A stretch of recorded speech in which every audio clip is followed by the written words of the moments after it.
This is SWBC Mortgage's Dallas Cowboys Crosstalk. Check this out. Broadcasting live from the Cowboys Club at the Star in Frisco. Brought to you by Blockchain.com. Invest like your icons with Blockchain.com. The National Medal of Honor Museum. Join the mission at mohmuseum.org. Buffalo Wild Wings. If it's game day, Buffalo Wild Wings is the place to be. Alltech Lansing. Just listen with Alltech Lansing. Perfecting sound since 1927. And by SWBC Mortgage. Customized solutions to help you meet your personal and business goals. Visit SWBC.com. Now your hosts, Nate Newton and Bobby Belt. Wednesday, everybody. Welcome to Cowboys Crosstalk live on the Dallas Cowboys Radio Network, DallasCowboys.com, and all other associated social media platforms. We are live from the Cowboys Club at the Star in Frisco. I'm Bobby Belt from 105 Through the Fan. Tonight, I'm joined by Tommy Yarish from DallasCowboys.com. Oh, Tommy. Good to have you back. Hey, Tommy. As always, we've got the three-time Super Bowl champion and six-time Pro Bowler, Big Papa, yes. BIGPOPPA. Nate Newton is here with us as well. Yeah. And our guest tonight is a Pro Football and College Football Hall of Famer, a five-time Pro Bowler and five-time Super Bowl champion. It is none other than Charles Haley. Charles, yeah, man. Thank you so much gotta for look joining all us. at once. You can't do a little bit at a College time. Hall of Fame? Bro, I'm at every college Hall of Fame. I'm Wow, not just I in didn't know that, I'm just man. not in the regular college. I'm in my college Hall of Fame. I'm in a high school Hall of Fame. Man, I'm in so many Hall of Fames, man. I get lost in it sometimes. I love it. I love it. He's in the Ring of Honor. He's in the 49ers Hall of Fame. He's everywhere. Charles You're is in the everywhere. 49ers Ring of Honor? Hey, Hall of Fame.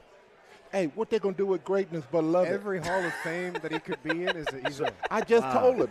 He don't James listen. Madison? Hey, I'm talking, do they have your name up on I'm probably the second black person that got in there. You know How what? about the wide receiver you played with?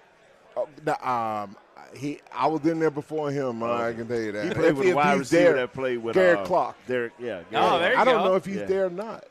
Wow, you ain't fighting for him? No. Okay. Charles has got too much greatness to worry about for himself. He Oh, doesn't no, have no, time to no, advocate for the other We're guys. not going there.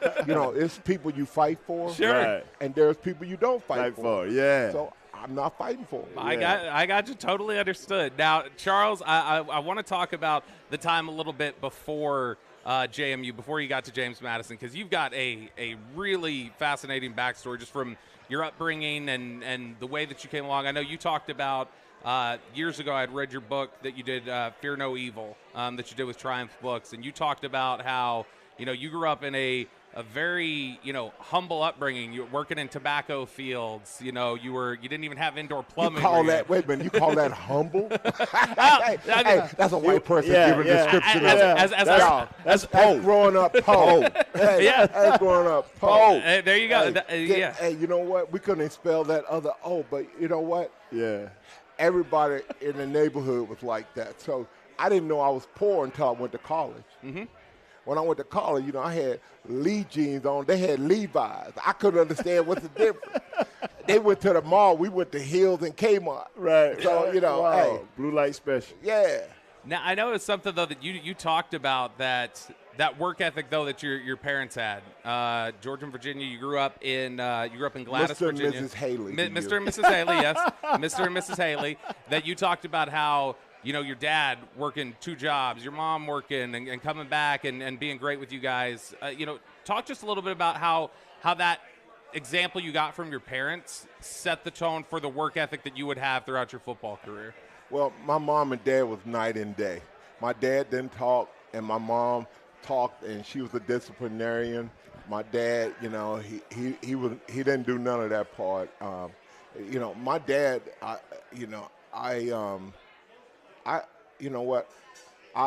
I'm standing on his shoulders right now because when we were kids, my dad didn't talk, so he would demonstrate things and then walk off.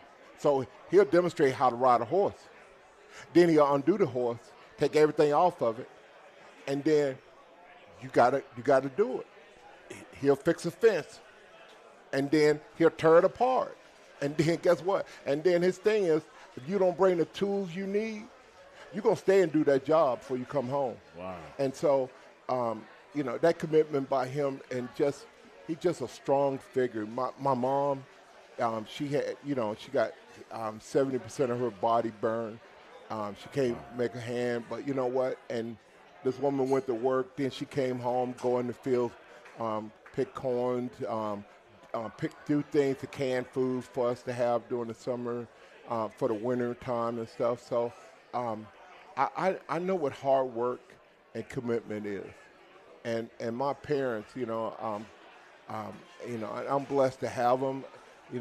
I just wish one day they called me by my name. They just called me boy. I went to school and I wrote down. They asked me my name. I wrote down boy. And so I got in trouble. I would sit there in presence. So then they sent a thing home to my parents, and my mom go, that ain't your name, boy. Now, you talk about your dad in the way that he kind of taught by example, or he'd show you something, but he wouldn't necessarily communicate it. Did you find that became a way that you learned better even on the football field? Did you find that you learned better from instruction, or did you still need that communication to teach me? I was more of a visual guy. If I see it, I can do it. I went to college reading 3 grade levels behind, so I have to memorize a lot of things, how to spell words, because I can't sound them out. So by him instilling that in me, he gave me tools. That's why I keep telling you I stand on his shoulders, and because he gave me tools to overcome those adversities. The hardest thing I ever did in my life was get my college degree. The hardest thing I ever did. Playing football, easy. That's just going out and hit somebody in the mouth and make them close it, man. Every time they open it, make it bleed. That was easy. Make it bleed, baby. But, getting my college degree was the hardest thing. And so, when I went in the Hall of Fame, I gave James Madison my Hall of Fame bus because I want every kid to come through that door to understand it's not a right but a privilege and get your college degree. It's not about giving James Madison nothing because they got all the money and everything else. It's about trying to set a standard of excellence for the next generation of football players. That's great, and I know that you kind of reference it there. There's kind of this misnomer about the idea of student athletes that, people always make the joke where they say, oh, how much student is a student athlete? That was not the case for you. You have talked about that when you went to James Madison, you were really committed to, hey, I want to try and take this opportunity to get my education and take advantage of these resources. Bruh, like I said, me and Nate just told you, we grew up poor. That's right. Okay? You ain't going to go back where you just came from. There was nothing there for me. And my mom told me when I left home that you ain't got no bedroom. I'm putting my flowers in there. So she said, you get your education. And my head coach told my mom that I was going to graduate. And so he held me accountable. And that's one of those things that I really love about sports is that you always got people, whether it's the coach or your teammates, holding you accountable for your action. But, your words have meanings. That's what I learned in college. Education is power, is mobility. I never had power nor mobility till I got an education. And now my kids have the same thing, and my brother's kids and my grandkids. So it keeps going. You talked about how that process. Speak up, Tommy. He gets nervous. He's nervous. I'm speaking normal level.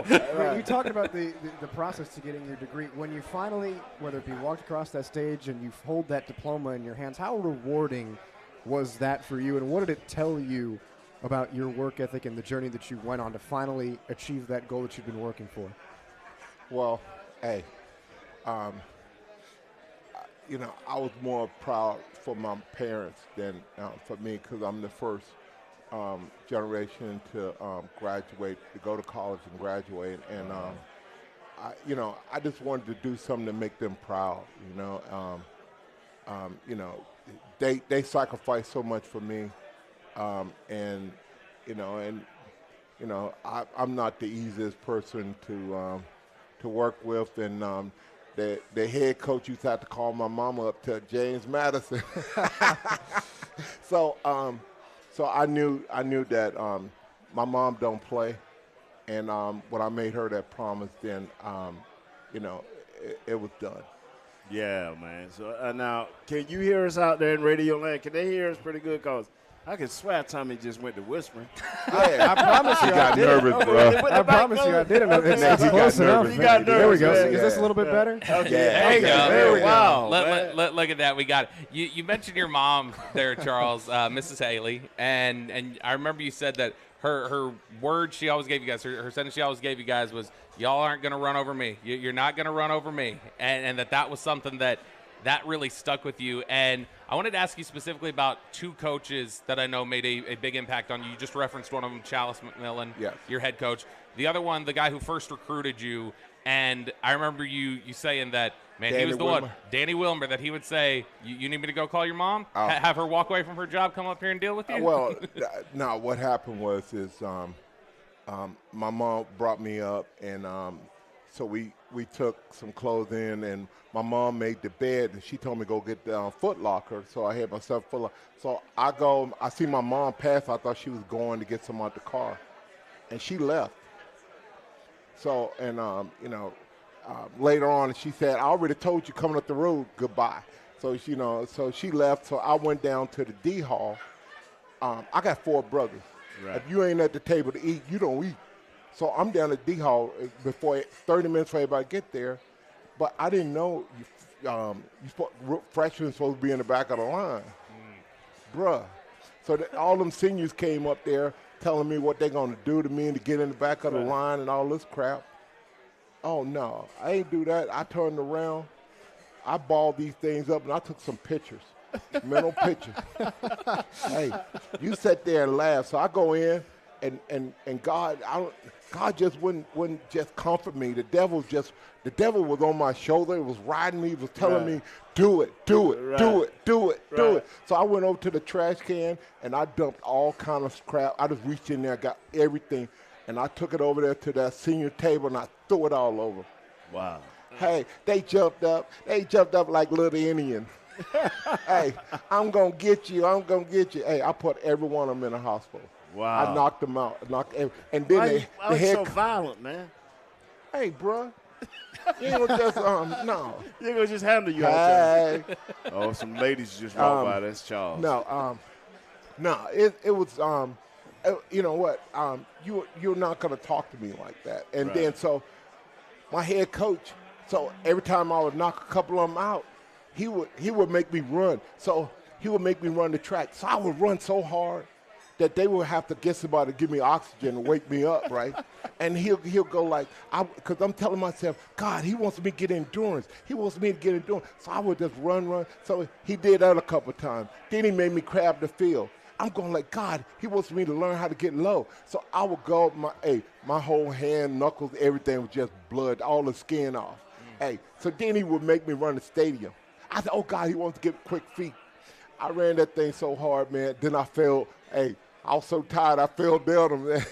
And he said, what am I going to do with you? I said, I don't know what you do. I said, you can tear the skin off, you can break these bones, but you ain't going to break my damn spirit. That is. Hey, and he threw his hands up. Hey, that's when he called my mama. and that was what, is that what moved you a little bit more? Hey, it shut it down. Yeah. That's a fantastic example. We're talking with Charles Haley tonight, the The member. 49ers did that too. The member of many Hall of Fames, Charles Haley over here. When we come back, we're going to talk a little bit more about his experience at JMU. Specifically, Nate's always talked about what a great film study you were and how Challis McMillan had kind of taught you those sort of things. And then into the NFL and some of the experiences you had in Dallas and San Francisco. That's next on the SWBC Cowboys Crosstalk. Back with Tom.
Back to SWBC Mortgage's Dallas Cowboys Crosstalk. Yeah, check this out. Broadcasting live from the Cowboys Club at the Star in Frisco.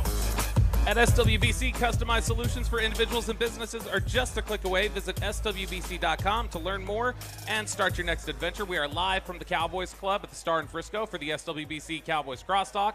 I'm Bobby Belt from 105 through the Fan. We've got Tommy Yarish from DallasCowboys.com, three-time Super Bowl champ, six-time Pro Bowler Nate Newton with us. What's his name? Nate Newton. No, what's his name? Big Papa, B-I-G-P-O-P-P-A. Hey, no info. That's how I know him. Yeah, exactly. All right, but that's good to know. I didn't know that, Nate. I've got to be using that more moving forward. Yeah, my radio show. You showed me that. Yeah, long time ago. And our guest tonight, you just heard from him. It is the multiple Hall of Famer, the five-time Pro Bowler, five-time Super Bowl champion, Charles Haley, joining us tonight. Charles, thank you so much again for hanging around with us this evening. I want to ask you specifically about Chalice McMillan and the way that he taught you to learn to study film. Because I know you said that when you got to James Madison that you didn't know those work habits necessarily the way that you needed to, and that he turned you into somebody who really loved and appreciated the film room. And something that, Nate, I know you mentioned that when he got to Dallas, Charles knew all of you guys cold exactly what your weaknesses were, what your strengths were because of that type of study. Yes. Yeah, well, Coach Mack, he was an amazing man. I love him. He's passed away, but I love him to death. And he really taught me the game. I had the physical, violent part down, but I didn't have the mental part down. And he told me there's a lot. And he said, Charles, you got control of some of your things, but he said, the game is right here, and he kept punching me in the head, and I'm going like, hey, you touch me again, I'm going to knock you out. Right. And then he said, it's in your head. The game is inside your head, and the only way you can let that out is you have to learn to study the game. And then he taught me about visualization, is that you got to see yourself being successful. And I used to be able to see myself when I'm watching film and kind of go in a trance and see the offensive players, and I could see everything clearly. But that was one of the greatest things that anybody's ever done. Is like I said, the more you know, the easier everything became. When I played in the NFL, I knew every position on the defense. So when they get scared, they in the huddle, don't know what they're going, they can ask me and I could tell them. D-line coach and coordinator, Wanstead, used to get mad because I go to sleep in our meetings because they boring. Hey, I already seen the playbook, so I'm good, Hey, that stuff is for the rest of those guys. And he would call me up on the board. He would call me up to the board, talking about, what is this? Then I would draw up the defense, draw everybody's position, and then he'd go like, well, you ain't gonna sleep in my room. And then, I'll be beside the wall. The wall be talking to me, say like, Charles, where you at, man? Come on now. Hey, it's kind of cold over here. I want you to warm it up. And then my head would lay on it. Then I didn't know I snored though. Yeah. I thought I was just talking to myself. That'd give it away. Hey, have you seen that pretty girl named Lake Horde? Yeah. Huh? Yeah, she worked for the Dallas Cowboys. Yeah. She got that great smile. It's $5. That's a $5 smile. We're gonna work on it. We'll get her a $20 smile. Right, Lake?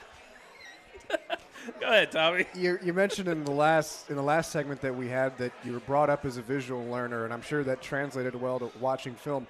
With that background and how you learn, was there something when you're identifying a player or identifying a scheme that you would see quickly, whether it be tendencies or certain things that somebody would do that you could immediately come up in your head of, okay, that's how I'm going to beat you?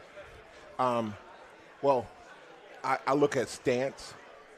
Yes, he does. I look at stance and then the weight. So, most offensive linemen lift their hand up and then take off.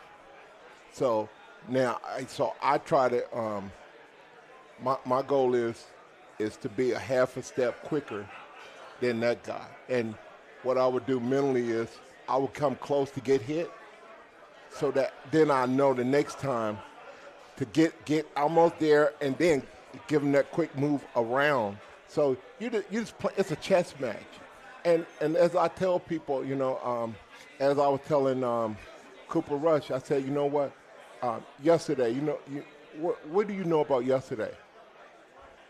It's done, gone. So every play that I did, that I messed up on, it was done right then. Whether I did it good or bad, it's gone. Keep moving. So that's what I did, and and when I got here, Big Papa, man, he would make me stay out there and work with him. No, he'll go like, hey, I'm going to get this guy. I want you to show me this move. And then, he could at least be nice and not punch me in the mouth, dog. You know what I'm saying? Nate was one of the greatest teammates I ever played with, man. Day after day, we would come in there just have the time of our life. It was never going out there to work. It was fun, man. Hey, and then when practice was over, we go back in the locker room and have some more fun. It was just fun, man. At the 49ers, man, I felt cooped up. I felt contracted, and then when I got here, man, I was let loose. That love of the game came back. I mean, it came back to me like no tomorrow, man. I just wanted. I don't know. It was something like it ignited just like when I went to college for the first time, and that's because I got around a bunch of guys, man, that loved the game, and they cared about one another. And the thing that I tell people all the time, they were a team. They were always winning in '91. I came into a team, so I'm just one individual coming into a group, and I'm coming in, I'm going to take somebody's job. That's somebody's friend, teammate. So it's different from me coming in than a lot of things. But I made a decision in my life that, I'm going to be me. Right. And I didn't hold back.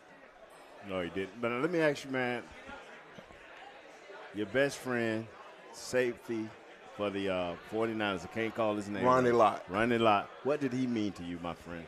Oh, God, man. Hey. Wow. Hey, I you know what? The guy was just amazing, and he taught me, when we since learned karate and different things like that, and then I was just. Man, I was so close to him that, every time he moved, I was in his pocket, dog. I was like change in his pocket, and I just wanted, I couldn't understand him. He could turn that switch on and off. He could smile and laugh, and next thing you know, he hitting you in the mouth. I could not understand that. Once I turned that switch on, it ain't coming off. And I couldn't understand that. And then one day, his foundation, were giving out shoes at a barbershop, and he made me go on my day off, so I was mad. And then I get there. That was the best day of my life because this 10-year-old kid walked up to him and said, "Mr. Lott, what makes you great?" Now, I'm way over yonder, right? Over yonder's a long ways away, right? But I heard that, and I came on over. I stuck my head close. I'm waiting, and Ronnie said, "I play without fear." And I mean, it unlocked so many things. You know what? I feared losing my job. I feared not being on the team. It was a lot of things that I feared, and from that day on, hey, done. You mentioned, Ronnie saying he's not playing without fear. In your college days, nothing's going to break my spirit, my work ethic. How important is that mental fortitude? Because obviously, if you play in college, you play in the NFL, you've got the physical traits to play your position. How important is the mental aspect of the game in terms of how you can produce and have a Hall of Fame, several Hall of Fames career like you did? I wanted to break the guy in front of me. That'll do it. I want to break his spirit. I want to see him. I want to see him say no mas. I want him to look down at the ground. Don't even look up at me. That's when I'm in his head. So I try to get in his head. And then if I can make him mad, he forget about the game. All he wants to do is fight. So I'm not going to talk trash, but let me tell you, I'm going to come at you 100% every play. I ain't taking one off. So, you better bring your lunch pail. And, I got rocked a lot with the backs and all that other stuff. Do it to me again, because you know what?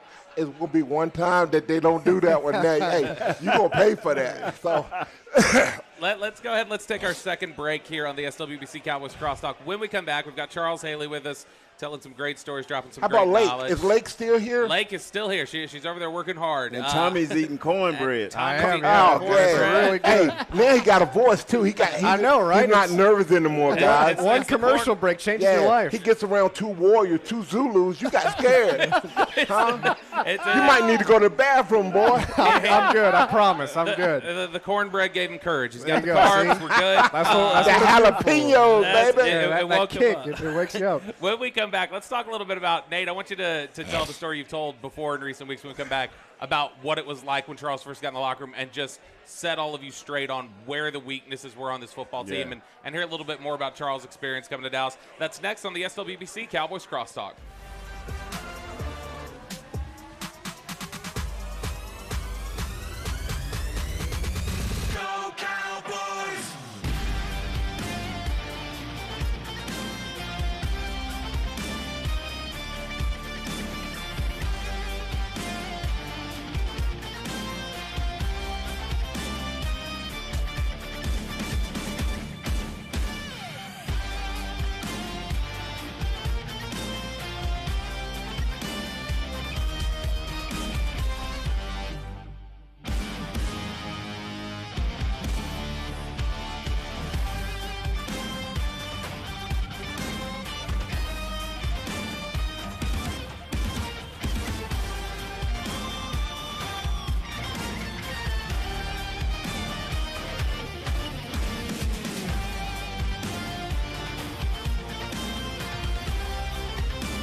Back to SWBC Mortgage's Dallas Cowboys Crosstalk. Yeah, check this out. Broadcasting live from the Cowboys Club at the Star in Frisco. At SWBC, customized solutions for individuals and businesses are just a click away. Visit SWBC.com to learn more and start your next adventure. We are live from the Cowboys Club at the Star in Frisco for the SWBC Cowboys Crosstalk. I'm Bobby Belt from 105 through the Fan. We've got Tommy Yarish from DallasCowboys.com, full of cornbread, full of energy now. We got Big Papa, a.k.a. Nate Newton. See, I got it right there. Baller. Charles. Just call me Baller. Don't it? That's it. That's it. Done. We got Baller. Done. Baller. We got Baller. Shot caller. Yeah, 20-inch blades on the Impala. There we go. So we got Charles Haley here joining us tonight for the SWBC Cowboys Crosstalk. So Nate, I set it up a little bit before we went to break, but I've always loved during the season when we've talked about toughness and the team like really starting to lock in and gel. You've always told the story that I've loved about the day Charles got into the locker room and just set you guys straight on how far away you guys were. He probably remember this, but he officially walked in that locker room. I don't know what day it was, but we was all sitting around just being us, cracking jokes, having fun, and admitting, naturally, I'm the clown. So, but Charles just broke in, you know. I'm like, hey, Charles, how you doing? We talking to him, and he just went off. I know all of y'all. I've seen y'all. I played against y'all. I can tell you all of y'all. I got a scouting report on all of y'all. I can break down all of y'all. And he started with Troy and went around the room and told a little bit about everybody.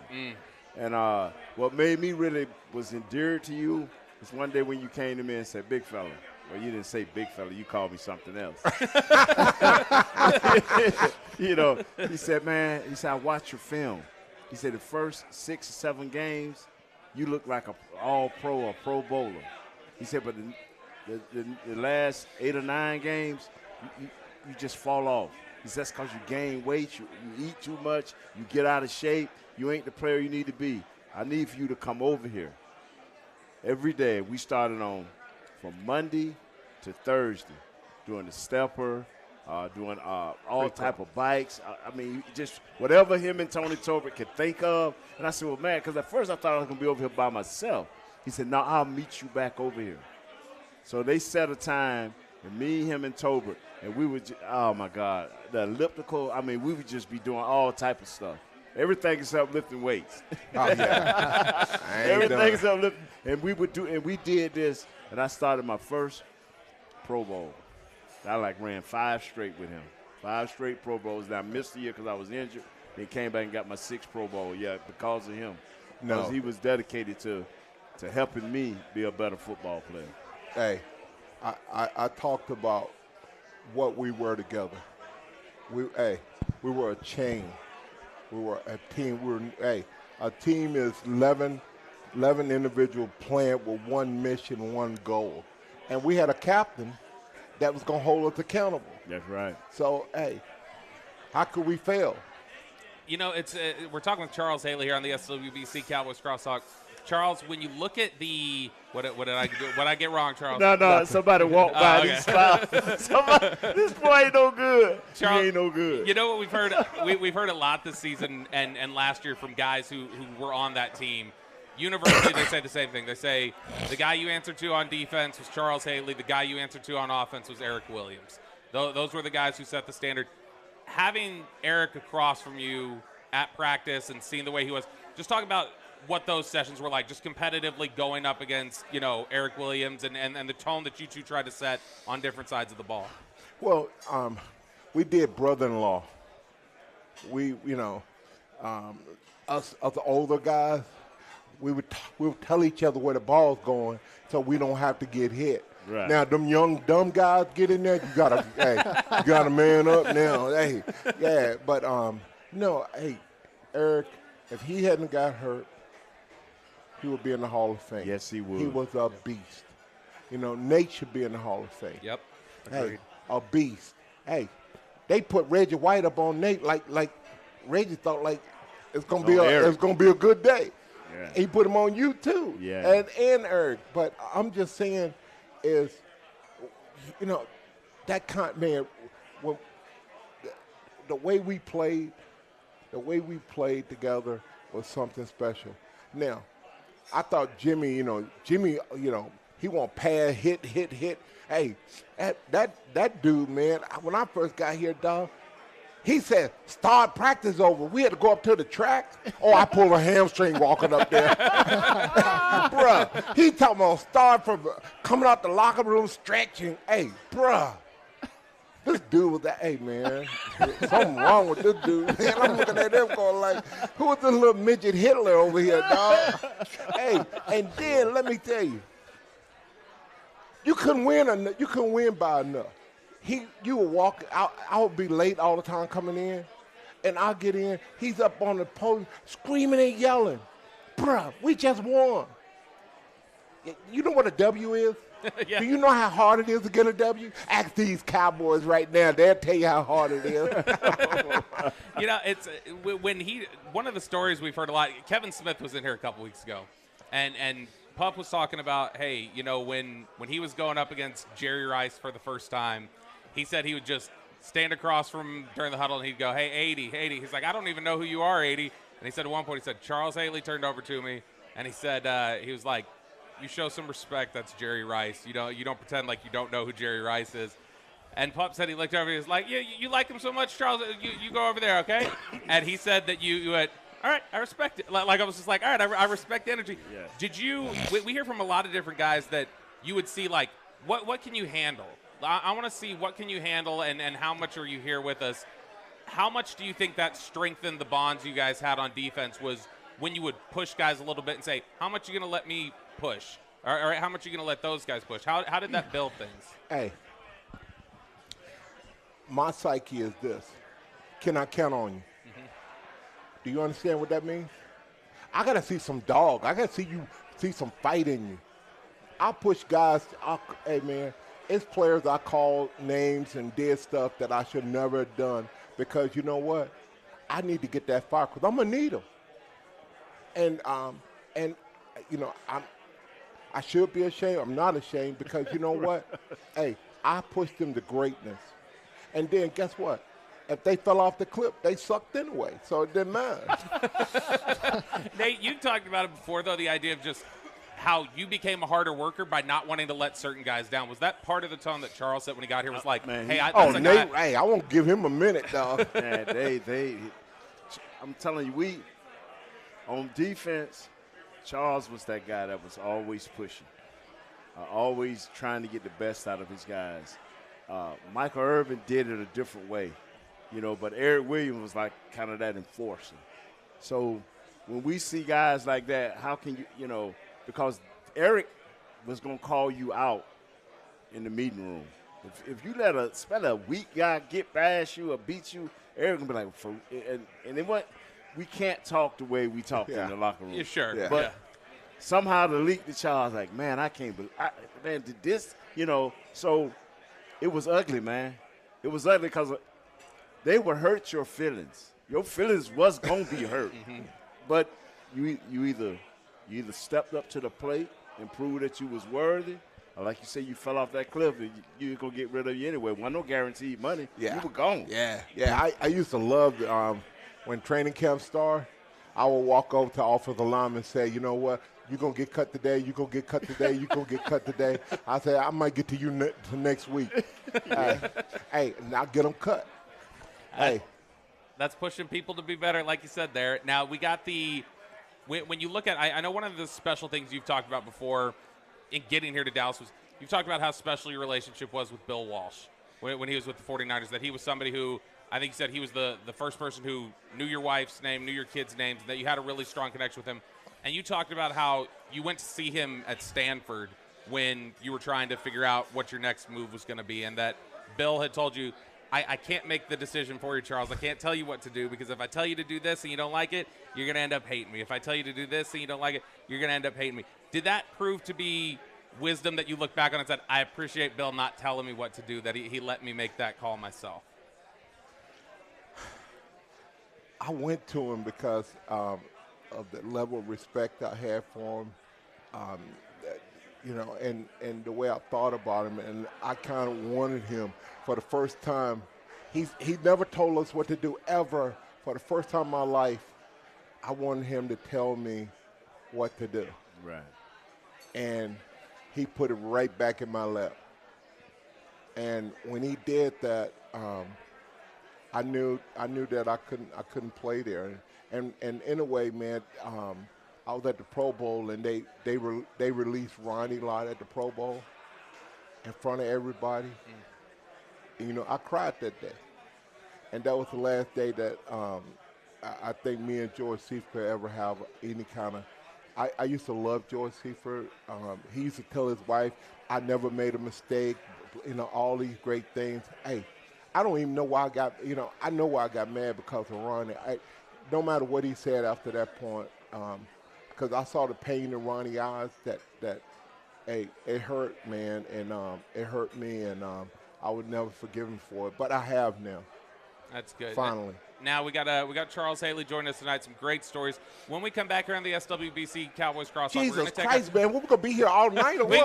what? We got one more. One more break. Thank you, Jesus. Thank you, Jesus. Charles, I even got a heart out for you. You're gonna have a clock that you're gonna know the exact time. So we'll be back with Charles Haley. We're gonna talk a little bit. Where's Lake at? Wrap some things up here on the SWBC Cowboys Crosstalk with Charles Haley, Nate Newton, and Tommy Yarsh. We'll be right back.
Back to SWBC Mortgage's Dallas Cowboys Crosstalk. Yeah, check this out. Broadcasting live from the Cowboys Club at the Star in Frisco. At SWBC, customized solutions for individuals and businesses are just a click away. Visit SWBC.com to learn more and start your next adventure. We are live from the Cowboys Club at the Star in Frisco for the SWBC Cowboys Crosstalk. We got Tommy Yarsh from DallasCowboys.com. The three-time Super Bowl champ, six-time Pro Bowler Nate Newton is with us, Big Papa. Got it right there. And then we've got the multi-time Hall of Famer and five-time Pro Bowler, five-time Super Bowl champion Charles Haley. Baller, baby. And baller, the certified baller right there, Charles Haley. All right, so Charles, we talked a little bit about the growth that you saw the team go through as 11 guys, on one side of the ball, working together towards one. One of the games I've heard described from guys who played on that team from that era that they say that was a big growth moment was that 94 NFC Championship game that you guys lost. That the fight you had to show to come back and all the different factors that were working against you. I imagine that was as your former team and everything else, that was probably a particularly difficult loss, and not just because of that, but because it prevented you guys from getting that 3 straight Super Bowls. I think I quit that game. I quit after that game. I think I retired. It hurt that much. You know what? I still look at them as thinking that I was easy to be replaced. You know, they brought Tim Harris in, and whoever else. They think they can replace Charles Haley. Mm-hmm. What? Right. So that for me, that was a defining moment. I realized that, you know what, that dog had quit in him, because I quit after that game and said I didn't want to play anymore. But when I got back home, I walked around and I didn't see a diamond on my hand. I was watching somebody else get it, and that hunger and thirst came back. And when you look at, you've talked about how, and Nate's talked about the leadership you just showed by coming in an example and showing you guys like, hey, this is the way you work and these are the things you're deficient in. Did you feel like, because this was a team that hadn't won yet when you first got here, did you feel like, as somebody who had experienced that, like, hey, I've had this happen before, so I can come in and show you guys that you felt more empowered to come in here and be a leader than maybe you had the opportunity to be in San Francisco? Well, they wanted me to be a leader in San Francisco. I came here to play the game. Jerry Jones set the standard by telling me that he had my back. Nobody's ever told me that before. So it didn't matter what Jimmy or the players said to me. He shouldn't have said that. I probably would have been quiet if Jerry hadn't told me that. I probably came in here like a little angel, saying, please, Lord, y'all let a brother go. But, hey, Jerry took that away from him. So I said, you know what, I'm going to be me. And, I challenged everybody that, what do you want to do? And I had to teach the D-line guys that, you know what, a 230-pound guy can put you on your back quicker than you can say hello. Yeah. Because they don't know about hand speed. So I had to teach them about hand speed, foot speed. It's all about leverage. I didn't lift weights. It's about leverage. And plus, I know how to use my long arms. So like Nate said, if you can understand I always ask guys, what do you do good, what do you do bad? Ask me that question. What do you do good, what do you do bad? Everything I do is good. I don't have bad. By the time you figure it out, I already crushed you. Right. Yeah. So you understand? Yeah. So that's the kind of mentality that we have. Now, I wish these guys, they make so much money now, they don't really love the game. They just good at it. Hey, there's no bonding. They don't give a damn about the guy next to them. They don't even know the guys next to them, kid's name or wife's name. They don't go eat. We used to go break bread. Yeah. Hey, we used to get drunk and want to fight. Right. Hey, that's when you get brave, when you have a couple of beers, you know what I'm saying? A little couple of shots of tequila. Hey, bro, what you say in the meeting? Uh-huh. I bet you won't say it now. You talk about the camaraderie that you had with your teammates, and not everybody is cut out to be the voice of the locker room. I think that's safe to say across the league. So for you, not just being the voice of the locker room, but being able to go up to guys like Nate and be like, hey, let's go get this extra work and let's go ahead and make you better. Why do you say I was the voice in the locker room? We were the voice in the locker room. It wasn't just one guy. Sure. And then when primetime came in, primetime didn't come in primetime. Primetime was just Radigan. You know what I'm saying? He came in, Prime came in as a brother. Right. I mean, he didn't come in riding on no white horse. He sat down with us, played, laugh, joke, whatever. Right. Yeah. And see, that's what brotherhood is. When you can let go of your alter ego and just be human. And so that's what we did for each other. So when it came time to step to a brother, you could. when they can't because they was going to be there with you every step of the way. And so, but our elite players happen to be those guys that we follow, like Charles, Prime. You know, Prime will work with his DBs. Mike will work with the wide receivers, the ones that could, you know, he would test them by taking them to the club all night. Get them cut. Get them cut the next day. Get them cut. Hey, You know, nah, bro. You caught too many passes. Yeah. You caught too many passes. Let's go. Let's go to the club. Yeah, it's something we got there. We got a game coming up this week still, Nate. We got Cincinnati. got a game? There's a game coming up this week. There is a game on Two Friday. two in a row, or right? on Monday. Yeah, 2 wins in a row. Beat Washington and beat the Giants. So what we need? 2 more games to get in the playoff? We're taking it game by game. Charles, we're just trying to get there. We still got like 5 games left in the season now. 5 games left in the season, trying to get a winning streak going. You know, Nate, people are talking about this Joe Burrow-led offense. It's just the Bengals continue to just let them down defensively. When you look at this game coming up, do you think that there's an opportunity to keep pace offensively for Dallas? Tell me what you think the score going to be. If I tell you Cincinnati puts up 31 points, can they keep pace? And so that's the question. Can our offense put up 34 points? Well, the question is, can they run the ball? Yes. Because you got to have to control the clock. That's right. So that means Keep you got to Joe run the Burrows ball. out. Yeah, you got to keep Joe. That's one of my top quarterbacks. I like the kid. I love that kid, man. You know what, Nate will come off the sideline when we go 3 and out? Run the ball! Run the ball! Run the ball! That's to keep them where they can get some rest and get them turnovers for us. Hey, they get some turnovers for us. hey, The kid pull get the them rest. pants up. Run the ball! Hey, and I'm going like, run the ball! Yeah, man. Hey, just think about it. Nate and them be on that 6 minute drive, and I'm over there chilling. Man, when they come on that field, man, wow. And just think, Nate and them, they get the ball, go straight down and score. The other team, they throw that game plan out the thing. They want to, because they know, you ain't going to catch up. Yeah.